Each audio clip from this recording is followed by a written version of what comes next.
And now, live at 12.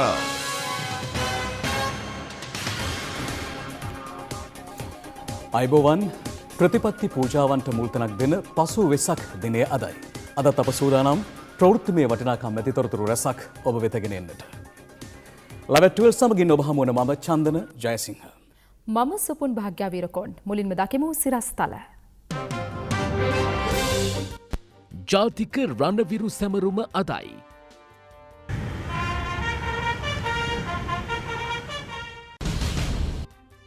Wellawaya අනතුරේ CCTV සාක්ෂිය.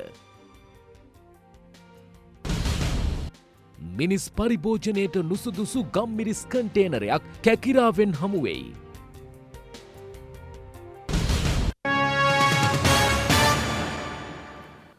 තිස්වසරක කුරිරු යුද්ධයේදී දිවිපිදූ සහ අබාධිත තත්වයට පත් වූ රණවිරුවන් සිහි කෙරෙන ජාතික රණවිරු සැමරුම් උත්සවය අද පස්වරුවේ පැවැත්වීමට නියමිතයි. ශ්‍රී ජයවර්ධනපුර කෝට්ටේ පාර්ලිමේන්තු ක්‍රීඩාංගණයේ රණවිරු ස්මාරක අසලදී එම උත්සවය පැවැත්වෙන්නේ අතිගරු ජනාධිපතිතුමන්ගේ සහ ගරු අග්‍රාමාත්‍යතුමන්ගේ සහභාගීත්වයෙන්. ශ්‍රී ජයවර්ධනපුර කෝට්ටේ පාර්ලිමේන්තු ක්‍රීඩාංගණයේ රණවිරු ස්මාරකය අසලදී පැවැත්වෙන මෙම සැමරුම සඳහා මෙවන විට කටයුතු සූදානම් කර ඇති බවයි එහි සිටින අප වාර්තාකරු පවසන්නේ. අද පස්වරුවේ පැවැත්වෙන මෙම රණවිරු සැමරුම සඳහා මියගිය හා ආබාධිත තත්වයට පත් වූ රණවිරුවන්ගේ ඥාතීන් ඇතුළු විශාල පිරිසක් එක්වීමට නියමිතයි. මේ අතර ජීවිත කැප කළ ත්‍රිවිධ හමුදාවේ පොලිසිය සහ සිවිල් ආරක්ෂක බලකායේ වීරෝදාර රණවිරුවන් සිහිපත් කරමින් ආගමික ස්ථාන ආයතන හමුදා කඳවුරු පොලිස් ස්ථාන මෙන්ම සියලු නිවෙස්වල අද රාත්‍රී 7ට පහනක් තල්වන ලෙස රාජ්‍ය ආරක්ෂක අමාත්‍යාංශය ජනතාවගෙන් ඉල්ලීමක් කරනවා. ශ්‍රී ලංකාවේ ක්‍රියාත්මක .lk හා .com වෙබ් අඩවි කිහිපයක දත්ත විකෘති කිරීමක් වාර්තා වන බව පරිගණක හදිසි ප්‍රතිචාර සංසදය පවසනවා. මෙසේ දත්ත විකෘති කළ වෙබ් අඩවිය අතර තානාපති කාර්යාලයක වෙබ් අඩවියක්ද තිබෙන බවයි පරිගණක හදිසි ප්‍රතිචාර සංසදය පවසන්නේ. මේ පිළිබඳ තොරතුරු දැන ගැනීම සඳහා අප දැන් සම්බන්ධ කර ගන්නවා තොරතුරු ආරක්ෂක ඉංජිනේරු රවින්දු මීගස්මුල්ල මහතා. මීගස්මුල්ල මහත්මයා මොකද්ද දැන් ඇත්තටම සිදු වෙලා තියෙන්නේ?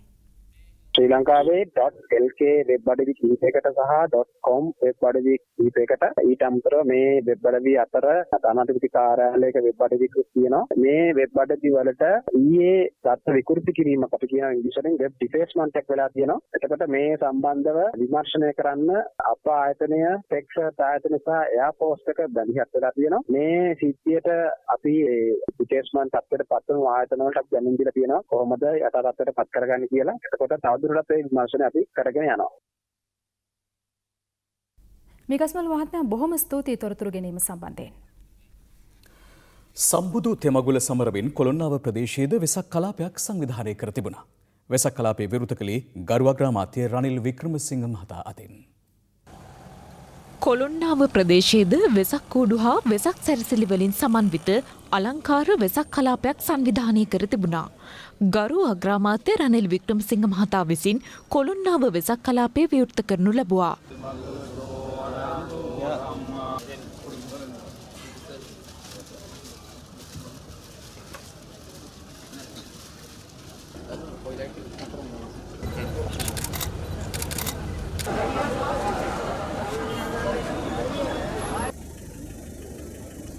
අද කොළොන්නාවේ වෙසක් කලාපය ආරම්භ කරා. මේක හොඳ උදාහරණයක්. අපි සියලු දෙනාම මහානායක ස්වාමීන් වහන්සේලාගේ ඉල්ලීම පරිදි ආමිස පූජාවට මුල් තැන් දීලා ඒ වගේම අපේ වෙසක් පෝය සැමරීම.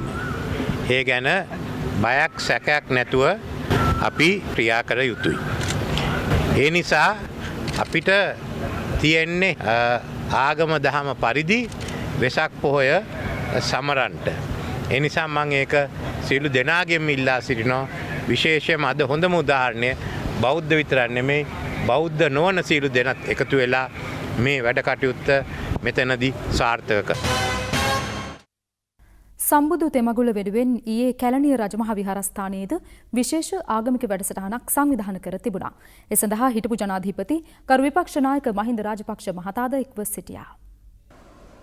කැලණිය රජමහා විහාරස්ථානයට පැමිණි හිටපු ජනාධිපති ගරු විපක්ෂ නායක මහින්ද රාජපක්ෂ මහතා ආගමික වතාවත්වල නිරත වුණා.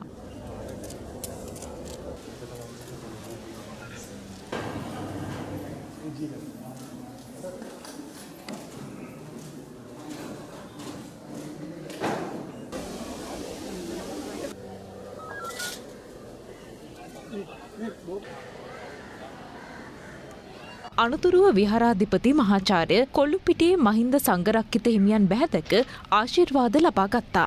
මේ රටේ ජනතාවගේ ප්‍රාර්ථනාවන්, ඒ වගේම කම්පියුටර්ගේ ප්‍රාර්ථනාවන් ඉදිරියට ශක්තිය ලබා දෙමින් නිරෝගී භාවය ලබා දෙමින් රක්ෂත් දොරදෝෂේ වන්නා වූ උපත්ති සියල්ලක් සිද්ධ කරගන්න. මේ රට ශාන්තියට පත් කර ගැනීම සඳහා දෙවියන්ගේ ආශිර්වාදයෙන් පිළිසක්ෂාවන්නේ ඒකාන්ත වශයෙන් ලැබේවා. රිෂාඩ් බදියුදීන් අමාත්‍යවරයාට එරෙහි විශ්වාස භංගය ජයග්‍රහණය කළ හැකි වෙතැයි තමන් විශ්වාස කරන බව එක්සත් ජනතා නිදහස් සන්ධාන මන්ත්‍රී එස්.එම්. චන්ද්‍රසේන මහතා පවසනවා. නොච්චගම ප්‍රදේශයේදී පැවති මාධ්‍ය හමුවකදී ඒ මහතා සඳහන් කළේ මෙම විශ්වාස භංගයට එක්සත් ජාතික පක්ෂයේ ඇතැම් මන්ත්‍රීවරුන්ගේද සහාය හිමිවීමේ වැඩි ඉඩක් පවතින බවයි.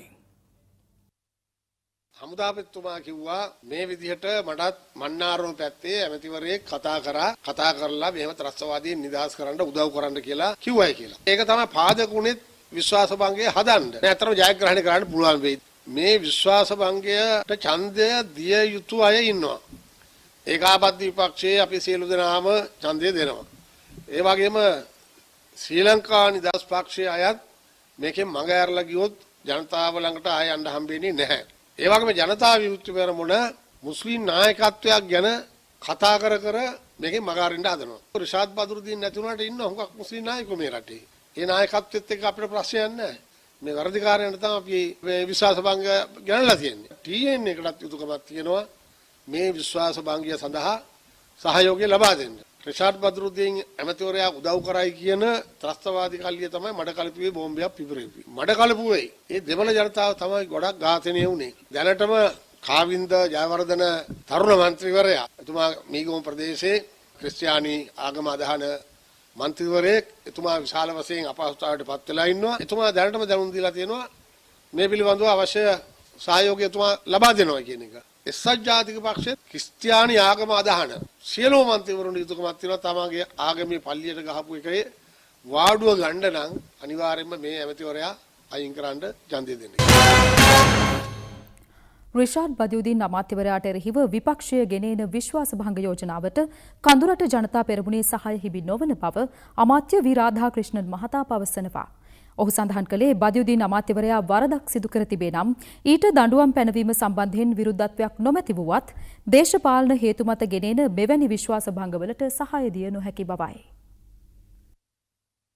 ගරු අමාත්‍ය රිෂාඩ් බදියුදීන් ඇමතුමාට විරුද්ධව විශ්වාස භංග යෝජනාව ගේන්න දැන් විපක්ෂය ඇතුළු කණ්ඩායමක් දැන් සූදානම් වෙලා ඉන්නවා බව අපිට ආරංචි වෙලා තියෙනවා. නමුත් අපි කඳුරට ජනතා පෙරමුණ ඇටියට අපිට කියන්න කැමති එතුමා යම්කිසි වැරදක් කරලා තියෙනවා නම් අනිවාර්යයෙන් යාවට දඬුවම දෙන්න ඕන. නමුත් දේශපාලන පරිගැනීම වශයෙන් යාව අයින් කරන්න කටයුතු කරනවා නම් ඒකට කඳුරට ජනතා පෙරමුණ කවදාවත් එකතු වෙන්නේ නැහැ කියලා අපි මේ අවස්ථාව කියන්න ඕන. ඒක තමයි අපි සුළු පක්ෂයේ නිසා නැත්නම් සුළු ජාති හැටියට හෝ මේ වාගේ කටයුතු එනකොට අපි පරිශ්‍රමයේ කටයුතු කරන්න ඕන.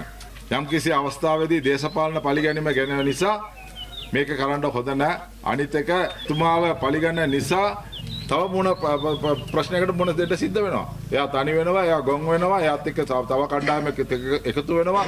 මේ වගේ තමයි දෙමළ ජාති මිනිසුන්ට 1983 ඉඳලා ප්‍රශ්නයක් ඇවිල්ලා LTT එන්න උත්සාහ කරේ මේ වගේ සිද්ධිය නිසා. මේක නිසා මෙයාවත් යම්කිසි වැරදි කරලා තියෙනවා නම් දඬුවම දෙන එක අත්‍යවශ්‍යම කරන්න ඕනේ. ඒක උසාවියේ මාර්ගය හෝ වෙන විදිහක හරි ඒක කරන්න පුළුවන් නම් ඒක කරන්න ඕනේ. නමුත් දේශපාලන පරිගණන නිසා එයාට විශ්වාස භංග යෝජනා ගේන්න ඒ වගේ කටයුතු කරන්න අපි කවදාවත් ඒ පක්ෂයට සහයෝගය දෙන්නේ නැහැ කියලා අපි මේ අවස්ථාව කියන්න ඕනේ. This is Live at 12. තවත් දේශීය පුවත් කිහිපයක් වෙතයි දැන් අවධානය. ශ්‍රී ලංකාවාසී බෞද්ධ ජනතාව ප්‍රතිපත්ති පූජාවන්ට මුල්තැනක් ලබා දෙමින් වෙසක් පුර පසළොස්වක පොහෝ දිනය ඊයේ සමරනු ලැබුවා.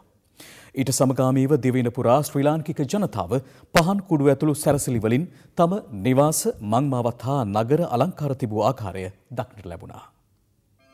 සම්බුදු තෙමකුල වෙනුවෙන් කොළඹ ප්‍රදේශ කිහිපයකම තොරණ වෙසක් කූඩු සහ වෙසක් සැරසිලිවලින් මෙලෙස අලංකාරවත් කර තිබුණා. ගංගාරාම විහාරස්ථානයේද වෙසක් පුර පසළොස්වක පෝතිනිය නිමිත්තෙන් පින්කම් ගණනාවක් සංවිධානය කර තිබුණා. මේ සඳහා අගරාධ ගුරු අතිඋතුම් මැල්කම් කාදිනල් රංජිත් හිමිපාණන්ද එක්ව සිටීම විශේෂත්වයක්.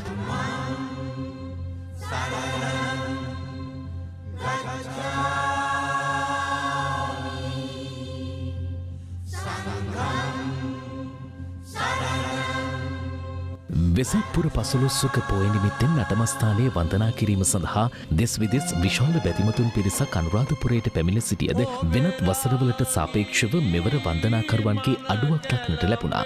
කෙසේ වෙතත් බුද්ධගයා වෙසක් අත්සරිය පහන් කූඩු ප්‍රදර්ශනයේ අනුරාධපුර බුද්ධගයා මාවතේදී පැවැත්වුණා. වෙසක් තොරණක්ද අනුරාධපුරයේ ඉදිකර තිබුණා. වෙසක් පුර පසළොස්වක පෝතිනට සමගාමීව බෞද්ධ ජනතාව හා එක්ව හින්දු ජනතාවද මෙලෙස ආශිර්වාද පූජාවකට එක්ව සිටියා. අනුරාධපුර කදිරේෂන් කෝවිලේදී හින්දු සහ බෞද්ධ ජනතාවට ආශිර්වාද ප්‍රාර්ථනා කරමින් කතරගම දෙවියන්ගේ ආශිර්වාද ලබා ගැනීම සඳහා ඊයේ දහවල් මෙම පූජාව සංවිධානය කර තිබුණා. මහනුවර ශ්‍රී දළදා මාලිගාවේ වෙසක් පෙරහැර ඊයේ පස්වරුවේ වීථි සංචාරය කළා. ශ්‍රී දළදා මාලිගාවේ ඇත්පන්තියේ තායි රාජා හස්තියා පෙරහැර කරඬුව වැඩම කළ අතර දැලේ හස්තියන් ලෙස ගමන් කළේ කණ්ඩුල සහ බණ්ඩා යන ඇතුන් දෙදෙනයි. පෙරහැර ගමන් ගන්නා මග දෙපස පොලිසිය හා යුද හමුදාවේ විශේෂ ආරක්ෂාවක්ද යොදවා තිබෙන ආකාරය දක්නට ලැබුණා. රංගිරි දඹුලු රජමහා විහාරයේද දැඩි ආරක්ෂක විධිවිධාන මැද්දේ ඊයේ වෙසක් පුර පසළොස්වක පෝය නිමිත්තෙන් සීල ව්‍යාපාර පැවැත්වුණා. කුලදරුවන් දෙදෙනෙකු සසුන්ගත කිරීමේ පින්කමක්ද දඹුලු රජමහා විහාරයේදී ඊයේ පැවැත්වුණා. මෛත්‍රී කරුණා දූසිතවි සම්බුදු තෙමගුලට සමගාමීව ගාල නගරයේද වෙසක් සිරියෙන් ඇලලී ගොස් තිබුණා. බෞද්ධ කොඩි සහිත ස්ටිකර් නොමිලේ රථවාහනවල ඇලවීමටද ප්‍රදේශයේ තරුණ පිරිසක් කටයුතු කළා. කතරගම කිරිවෙහෙර රජමහා විහාරස්ථානයේ වෙසක් පුර පසළොස්වක පොහොය දිනවලදී 3000ක පමණ පිරිසක් පෙහෙවස් සමාදම් වුවද මෙවර ඊට එක්ව සිටියේ 500ක පමණ සදහැවතුන් පිරිසක් බවයි අප වාර්තාකරු පැවසුවේ. මේ අතර ඓතිහාසික රුහුණු මහා කතරගම දේවාලයේ දේව පූජාව සඳහා තනි රත්තරණින් නිම කළ භාණ්ඩ රැසක් කතරගම දෙවියන් වෙනුවෙන් පූජා කිරීමේ පින්කමක් ඊයේ පැවැත්වුණා. රත්තරණින් නිම කළ පහන් දෙකක්, පැන් කෙණ්ඩියක්, කපුරු පහනක්, පැන් වාචනයක්, ආසනයක් මෙලෙස දෙවියන්ට පූජා කළ අතර ඒවායේ වටිනාකම රුපියල් කෝටියකට අධිකයි. වෙසක් පුර පසළොස්වක පෝතිනිය නිමිත්තෙන් බදුල්ල මුතියංගන රජමහා විහාරස්ථානයටද සැලකිය යුතු පිරිසක් සෙල් සමාදම් වීම සඳහා පැමිණ සිටියා. විහාරස්ථානයේ අවට ආරක්ෂිත විධිවිධාන යොදා තිබුණා. බදුල්ල නගරයේද වෙසක් සැරසිලි වලින් අලංකාර කර තිබුණා. සාධාරණ මුදලාලි වාර්ෂිකව සංවිධානය කරන භූමිතෙල් දන්සල මෙවරත් සුපුරුදු පරිදි බදුල්ලේදී පැවැත්වුණා. මේ සංවිධානය කර තිබුණේ 20 වැනි වරටයි. මීගමුව හා ඒ අවට කතෝලික ජනතාවද තම දේවස්ථාන වෙසක් සැරසිලි වලින් අලංකාරවත් කර තිබූ ආකාරය දක්නට ලැබුණා. සම්බුදු තෙමකුල නිමිත්තෙන් කළුතර ඓතිහාසික බෝධිය වැඳ පුදා ගැනීමට හා පෙහෙවස් සමාදම් වීමට සැලකිය යුතු පිරිසක් පැමිණ සිටියා. සෝම්‍ය කිරණ ලෝනාගේ ඒකාලෝකේ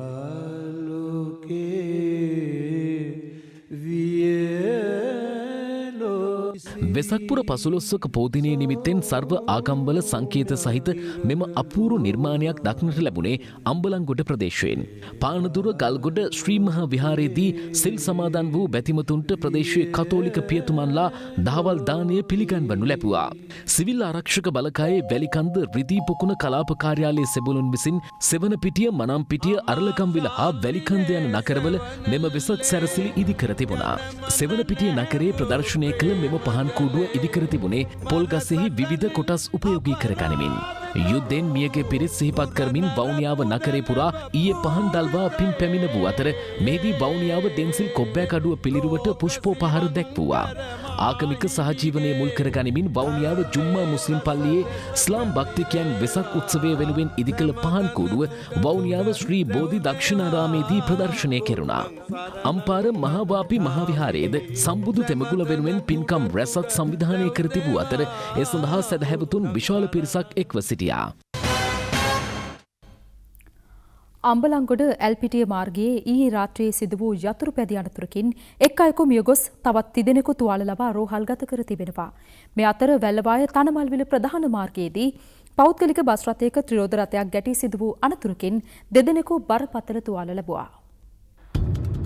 වැල්ලවාය තනමල්විල ප්‍රධාන මාර්ගයේ වත්ත ප්‍රදේශයේදී පෞද්ගලික බස් රථයක ත්‍රිරෝද රථයක් ගැටී ඊයේ සවස මේ අනතුර සිදුව තිබුණා. අසල තිබූ CCTV කැමරාවක රියනතුර සටහන්ව තිබුණේ මෙලෙසින්.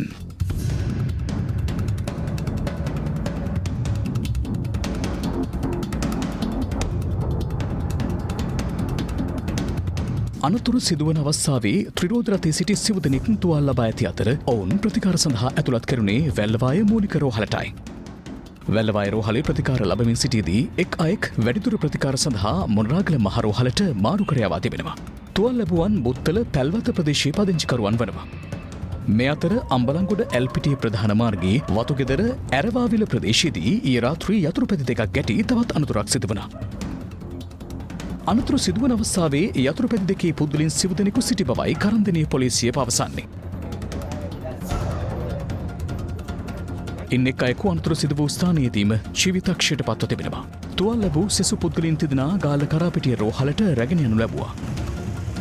අනතුරින් මියගොස් ඇත්තේ කරන්දෙනිය පිහිම්බියාව කන්ද ප්‍රදේශයේ පදිංචි 41 හැවිරිදි තරුණයෙක්. තුවාල ලැබුවන් ඇරවාවිල මහගොඩ සහ කැරාව පහළ ප්‍රදේශයේ පදිංචිකරුවන් වනවා. රියනතුරින් යතුරු පැදි දෙකටම දැඩි හානි සිදුව තිබෙනවා. රියනතුර සම්බන්ධයෙන් කරන්දෙනිය පොලිසිය වැඩිදුර පරීක්ෂණ සිදු කරනු ලබනවා. දැන් තවත් කෙටි විරාමයක්.